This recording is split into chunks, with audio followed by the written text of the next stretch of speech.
Ya, tadi juga disampaikan oleh Presiden, jadi Presiden meminta sekolah rakyat ini ada percepatan-percepatan. Kita diminta nanti kerjasama dengan gubernur, dengan bupati wali kota, agar pada tahun 2025 ini banyak yang bisa kita buka, terutama ya untuk mereka yang miskin maupun miskin ekstrim. Tenaga kebencanaan sedang ada di lapangan, baik di Jati Asih, di Bekasi maupun di Bogor dan beberapa tempat di Jakarta. Kementerian Sosial dalam menangani masalah bencana fokus pada 2 klaster, logistik dan shelter.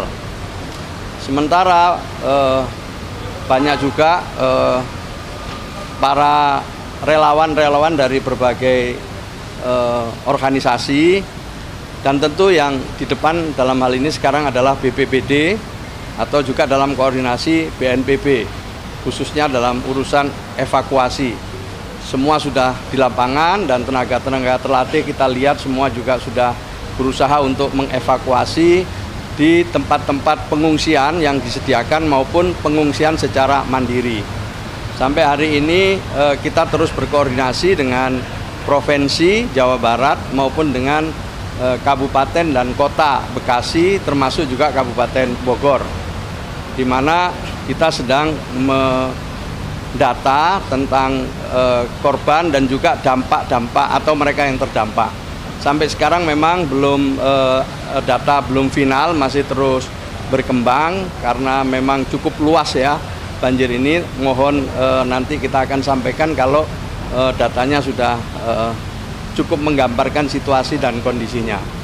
Namun demikian dukungan dari Kementerian Sosial maupun dari pemerintah Provinsi Daerah Khusus Jakarta maupun Jawa Barat dan Kabupaten Kota Bekasi Bogor terus mengalir ya, utamanya untuk di daerah-daerah terdampak.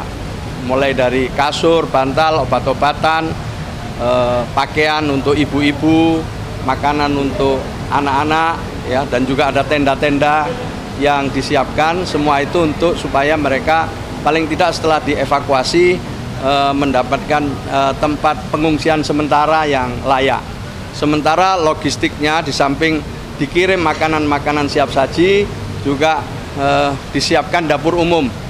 Jadi ada dapur umum yang sekarang sudah beroperasi, salah satunya yang sudah beroperasi itu adalah di Jati Asih, kerjasama pemerintah kota Bekasi, pemerintah kabupaten Bekasi, dan juga dengan Kementerian Sosial. Jadi sementara itu dulu, tetapi saya pastikan bahwa seluruh kekuatan yang dimiliki oleh pemerintah dibantu oleh relawan-relawan dari non-pemerintah terus bekerja, dan yang di depan adalah BNPB. Kami sekali lagi mendukung dari sisi logistik dan shelter. Saya kira itu yang bisa saya laporkan. Ya, di wilayah itu, memang ada di satu yang memungkinkan kita bangun dapur umum, tapi yang tidak ya dikirim langsung ke pengungsi-pengungsi, tempat-tempat pengungsian mandiri. Biasanya mereka memilih di tempat terdekat maupun di tempat keluarga. Sementara seperti itu, nah saya belum bisa memastikan jumlah korban maupun yang terdampak karena memang belum kami terima secara utuh.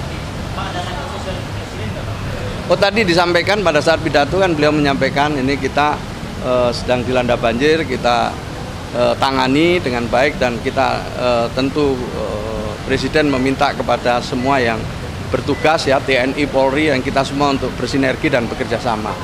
Tetapi kita tahu setiap ada bencana selalu saja TNI, Polri, ya, relawan-relawan, semua memang bersatu padu di lapangan itu memberikan dukungan, mulai dari tahap evakuasi, kemudian tahap pengungsian, dan nanti sampai tahap rehabilitasi. Gitu ya, cukup ya sementara ya. Ya, kita udah hampir 100% untuk triwulan pertama ini, untuk bansos, baik itu PKH, maupun untuk bansos bantuan pangan non tunai, maupun untuk yatim piatu yang jumlahnya hampir 300.000 orang se-Indonesia ini. Kemudian untuk permakanan lansia juga sudah dikucurkan terus. Nah, terutama yang untuk PKH ya, sekitar 10 juta keluarga penerima manfaat, dan juga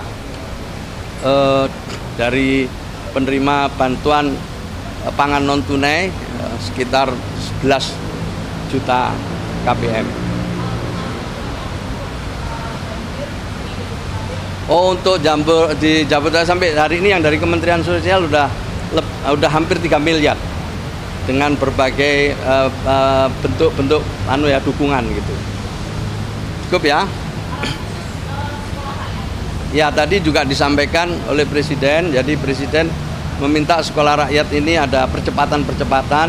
Kita diminta nanti kerjasama dengan gubernur, dengan bupati wali kota, agar pada tahun 2025 ini banyak yang bisa kita buka, terutama ya untuk mereka yang miskin maupun miskin ekstrim. Ya, tentu kita akan mengidentifikasi, kita akan membuat perencanaan yang lebih baik dalam rangka menerjemahkan arahan dari Presiden tersebut. Tetapi jelas bahwa sekolah rakyat ini nanti diperuntukkan bagi anak-anak dari keluarga miskin atau miskin ekstrim. Jadi seleksinya nanti tentu yang pertama itu dari keluarga miskin atau miskin ekstrim. Sekolah ini dalam bentuk boarding school, rencananya insya Allah mulai dari SD, SMP maupun SMK. Nah, tetapi tentu kita akan rencanakan dengan baik dan akan kita laporkan kembali ke Presiden tentang persiapan-persiapan yang akan kami lakukan dalam 1 bulan ke depan. Saya kira itu ya dulu ya sementara ya, cukup ya. Terima kasih ya. Begini, karena ini sudah fase tanggap darurat dalam bencana, sehingga yang melit adalah BNPB. Jadi modifikasi cuaca untuk tanggap darurat dilaksanakan BNPB, tapi kami terlibat untuk mendukung, terutama teknologinya dari BMKG, yaitu kami ada deputi khusus modifikasi cuaca dan perakiraan cuaca. Jadi cuacanya atau lokasinya harus dimodifikasi di titik mana, di zona mana, itu yang menentukan BMKG. Nah, jadi ini kan prediksi sampai tanggal 11 itu kan curah hujan relatif masih cukup tinggi, dan lahannya di kawasan atau di area yang rawan banjir dan longsor ini kan sudah rentan ya, sudah daya dukung kapasitasnya untuk menerima hujan itu sudah sangat lemah, sehingga kami tadi dikoordinasikan oleh Bapak Menko PMK bersama Kepala BNPB dan kami BMKG akan melakukan modifikasi cuaca. Konsepnya adalah menghalangi atau awan-awan yang harusnya bergerak bertiup ke area yang rawan itu dijatuhkan sebelum masuk ke area rawan. Jadi dijatuhkannya misalnya masih di laut, jadi tidak dijatuhkan di darat, nanti banjirin yang di darat, ya kan? Jadi dijatuhkan di waduk atau di laut. Itu konsepnya seperti itu, karena kalau di darat nanti banjir di tempat lain. Nah, kenapa begitu? Kalau tidak diturunkan di sebelumnya, maka awan-awan itu akan menggerombol berkumpul seperti yang kemarin terjadi itu kan. Kumpulan awan hujannya itu kalau kita lihat dari satelit luasnya itu, jadi awan tuh hampir seluas wilayah Provinsi Jawa Barat. Jadi Provinsi Jawa Barat itu dari satelit itu udah tertutup awan gitu, bahkan sampai ke Lampung, Palembang itu. Jadi jangan sampai awan tuh tumbuh sebanyak itu, sehingga masih datang sedikit turunkan di laut, datang sedikit turunkan di waduk atau apa. Jadi konsepnya seperti itu. Mohon doa agar dapat berhasil. Rencananya ya dicoba dulu sampai tanggal 8. Bapak Kepala BNPB menyampaikan demikian, dan nanti kami evaluasi bersama. Begitu.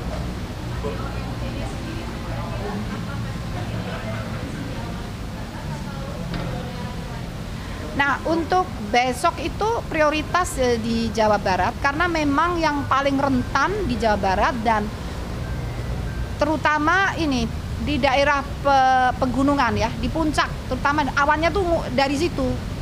Jadi dan kan nanti bisa jadi sumber banjir untuk ke hilir juga, tidak hanya kena Jawa Barat, tapi juga bisa mengalir ke arah utara ke DKI ya.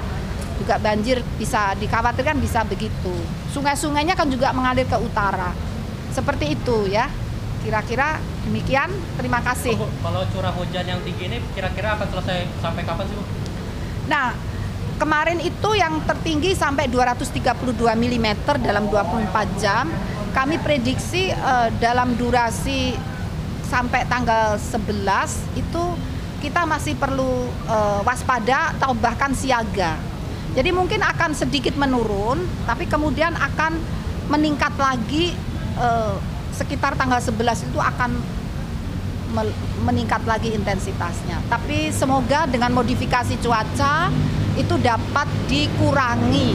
Upaya itu bukan mencegah hujan, tidak mungkin. Insya Allah mengurangi intensitas hujan. Seperti siaga itu di wilayah mana itu? Jawa Barat apa Jabodetabek? Jawa Barat, Banten, DKI, Lampung, termasuk sebagian Palembang. Bahkan Bengkulu kena sedikit. Ya, seperti itu. Mohon doanya agar semuanya dapat termitigasi dan tidak ada korban jiwa. Terima kasih. Assalamualaikum warahmatullahi wabarakatuh.